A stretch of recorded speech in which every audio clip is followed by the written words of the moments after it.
Assalamualaikum warahmatullahi wabarakatuh. Halo sahabat titik koma, kembali lagi kami hadir di hadapan Anda untuk menyajikan kisah nyata dan juga kisah misteri. Pada episode kali ini, kisah misteri nyata tentang pesugihan. Akan tetapi, cerita pesugihan kali ini sangat menyedihkan dan juga mengharukan, karena pesugihannya harus memakan korban. Seperti apa kisahnya? Tonton terus videonya.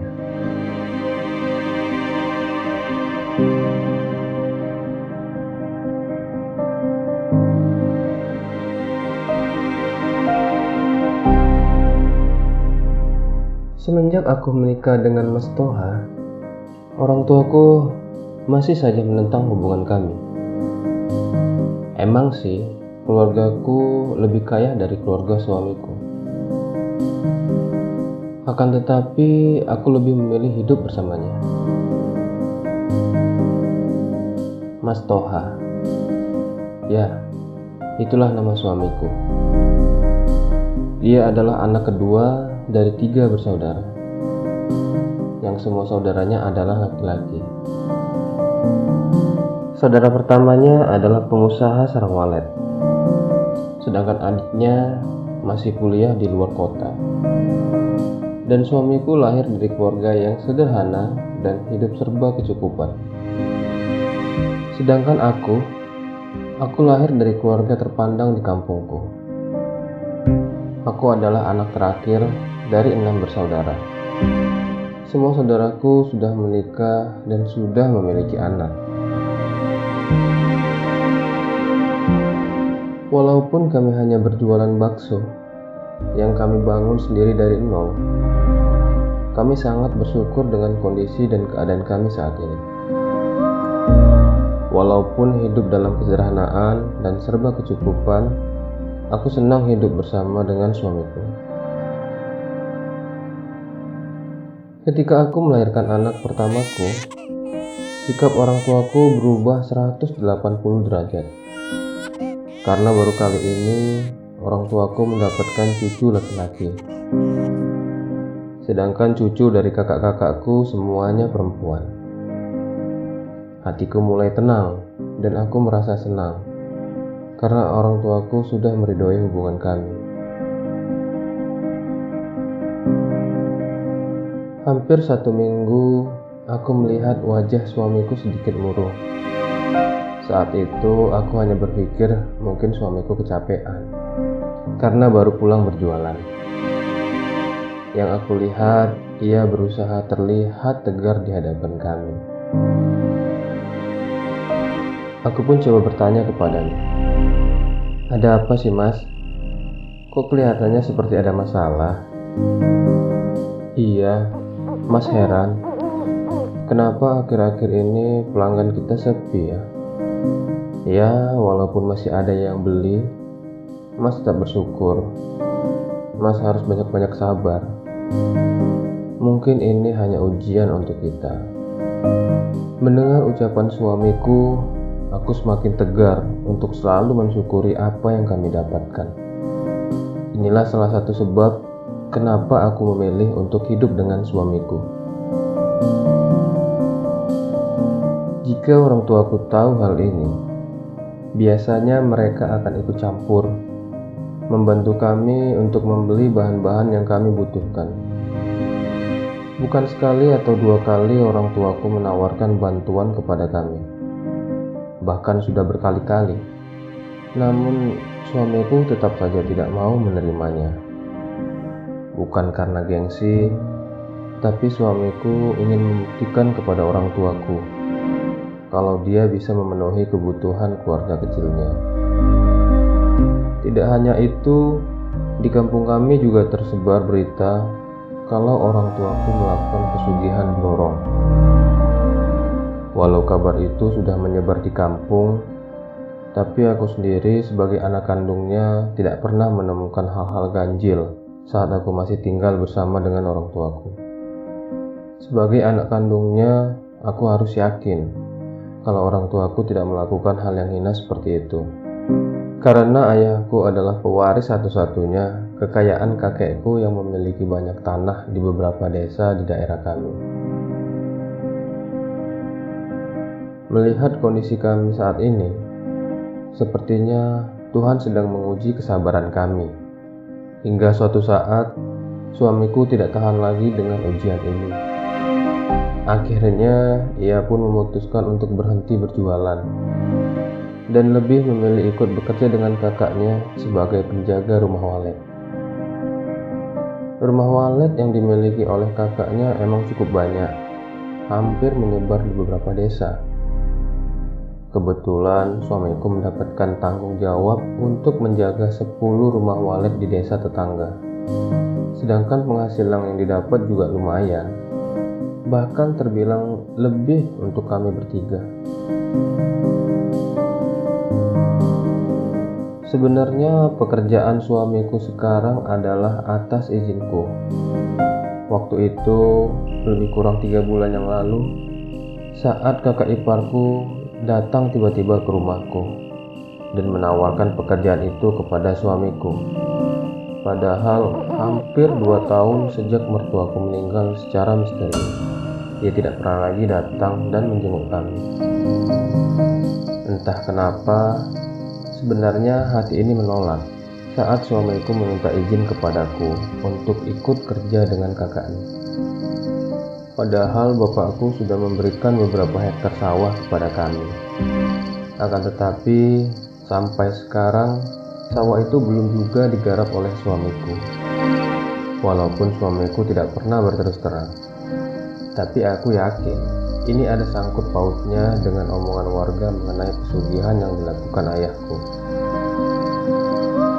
Apalagi saat keponakan laki-lakiku meninggal karena kecelakaan. Karena alasan itulah suamiku takut kehilangan anaknya. Kalau masalah yang lain, entahlah. Tapi yang jelas suamiku bisa menghidupi kami dengan usahanya sendiri. Setelah panjang lebar kami bercerita dengan kakaknya, akhirnya aku pun menyetujui suamiku untuk bekerja. Dan aku pun sudah siap untuk tidak tidur bersamanya. Karena suamiku harus bekerja menjaga rumah walet pada malam hari. Sedangkan jadwal kerjanya dalam seminggu libur hanya 2 hari.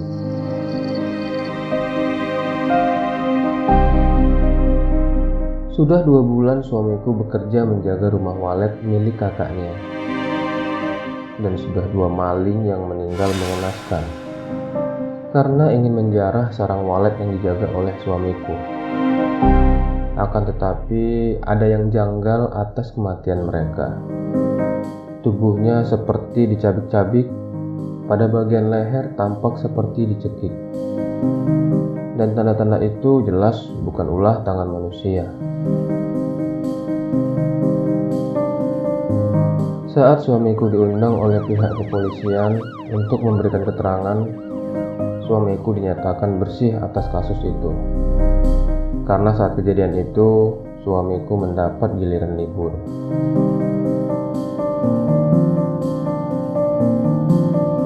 Hampir genap 3 bulan suamiku bekerja. Tiba-tiba suamiku menceritakan hal-hal yang ganjil saat ia bekerja. Sayang, Mas mau berhenti kerja aja. Loh, kenapa Mas? Jawabku spontan bercampur kaget. Mas mulai tidak betah. Hampir setiap malam ada suara-suara aneh di dalam rumah walet yang Mas jaga. Mas seperti diteror oleh suara itu. Untung saja ada beberapa warga yang tinggal di dekat situ dan mereka mau menemani Mas.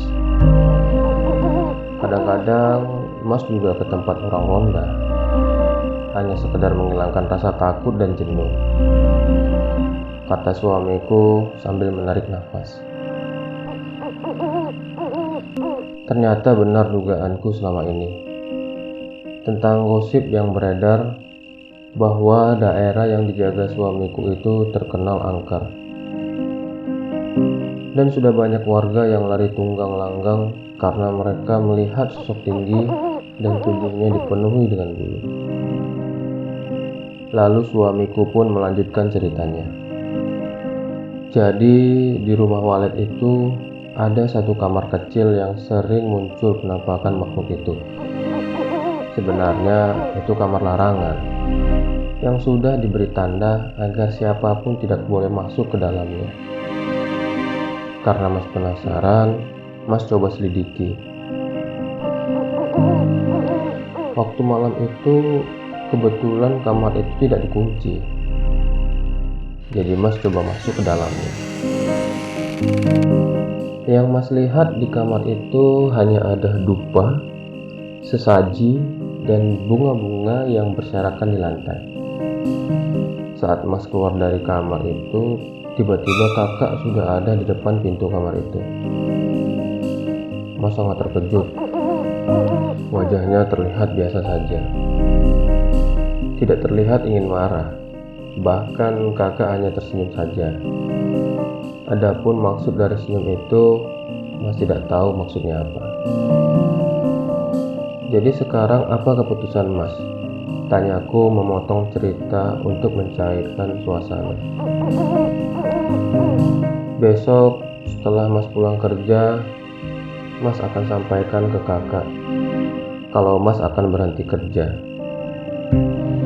Apalagi besok adalah genap 3 bulan Mas bekerja. Mas mau garap sawah yang diberikan bapak itu aja, ucapnya lagi sambil menutup ceritanya. Alhamdulillah, Mas sudah berubah pikiran.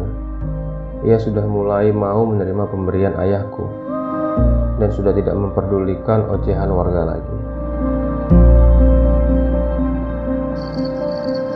Malam itu selesai makan, seperti biasa suamiku pamit untuk pergi bekerja.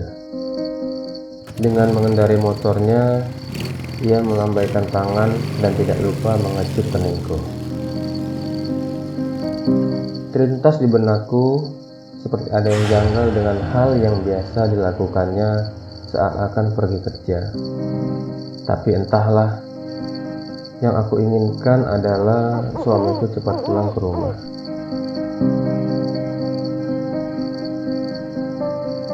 Kejadian yang aku ingat saat itu terasa begitu cepat. Ketika tiba-tiba ada yang mengetuk pintu rumahku dengan keras dan tergesa-gesa. Aku ketakutan. Siapa yang bertamu di jam segini? Waktu itu jam sudah menunjukkan dini hari sekitar pukul 3. Aku pun segera membukakan pintu rumahku. Jantungku hampir berhenti saat aku melihat warga membopong seseorang. Dan ternyata itu adalah suamiku. Suamiku itu ditemukan oleh warga yang sedang ronda. Ia berteriak meminta pertolongan. Awalnya aku kira suamiku terjatuh dari motornya. Namun setelah mendengarkan penjelasan warga bahwa suamiku adalah korban dari keganasan makhluk penunggu rumah Walet itu, kami dengar makhluk itu mengatakan kalau suamiku adalah korban berikutnya. Ternyata suamiku telah dijadikan target tumbal kakak kandungnya sendiri. Sekarang aku baru tahu kalau kekayaan kakakku bersumber dari pesugihan sarang Walet. Dan tumbalnya pun harus dari keluarganya sendiri. Aku melihat luka-luka yang dialami suamiku begitu sangat mengerikan. Banyak sekali cakaran-cakaran di sekujur tubuhnya. Di sela-sela nafasnya terakhir, suamiku berpesan, "Sayang, maafkan Mas. Mas sangat menyayangimu dan juga anak kita. Jaga dan didik ia dengan baik, dan dekatkan ia dengan Tuhan. Mas ada deposito yang selama ini Mas rahasiakan darimu. Gunakan untuk mendidik anak kita. Dan beritahu adikku Imran, jangan sekali-kali menerima uang darinya. Suruh ia mempertahankan beasiswanya. Kalau bisa, putuskan hubungan dengan kakak, karena Imran adalah korban berikutnya." Jangan nangis sayang, Mas tidak apa-apa. Selanjutnya sambil mengusap air mataku. Rasanya badanku mati rasa. Aku tidak bisa berkata apa-apa lagi. Hanya air mataku yang terus menetes. Tangisanku terus memuncak saat tangannya Mas Toha lemas dan terjatuh dari pipiku. Saat itulah Mas Toha menghembuskan nafas terakhirnya di pangkuanku.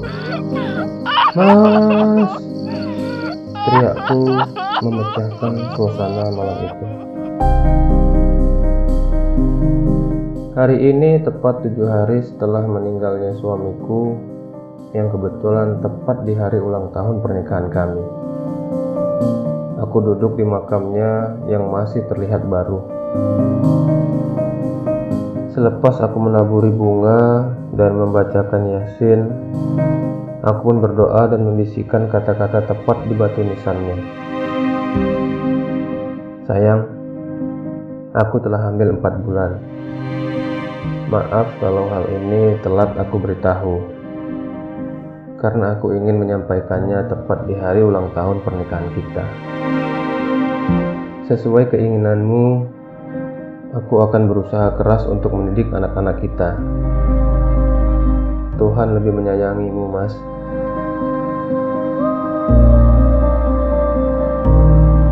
Sesungguhnya harta benda yang kita kumpulkan di dunia ini semata-mata hanyalah titipan. Lantas, haruskah kita mengambil cara haram untuk mendapatkannya? Ingatlah, akhirat itu selamanya.